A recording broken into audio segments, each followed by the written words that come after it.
Ndërkombëtarizimi është në fokus të punës së Universitetit Fanoli në Korçë, i cili kryen mobilitete për stafin dhe studentët jashtë vendit, por edhe universitete të ndryshme të huaja vijnë për të shkëmbyer eksperiencat në Korçë. E tillë ka qenë edhe vizita e disa përfaqësuesve të një universiteti nga Bullgaria, të cilët për disa ditë me radhë kanë qenë në Universitetin e Korçës, duke dhënë leksione për studentët, por duke kryer edhe takime të ndryshme me stafin për të shkëmbyer eksperiencat, si dhe për të parë mundësitë e bashkëpunimit në të ardhmen. Në kuadër të aktiviteteve të ndërkombëtarizimit, Universiteti ynë ka lidhur shumë marrëveshje ndër-institucionale me universitetet të tjera në Evropë dhe ne zhvillojmë mobilitete të stafit akademik. Në këtë rast, një grup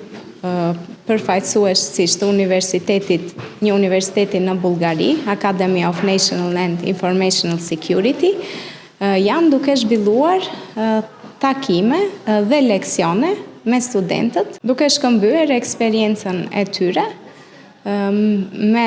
stafin. Profesorët bullgar kanë pasur mundësinë të zhvillojnë leksione në Fakultetin e Ekonomisë dhe Fakultetin e Natyrës e Shkencave Humane, duke përcjellë njohuritë e tyre. Ky mobilitet do të vazhdojë edhe për disa ditë, ndërsa të tjera thirrje janë bërë edhe për studentët dhe pedagogët shqiptar për të zhvilluar mobilitete në disa universitete europiane.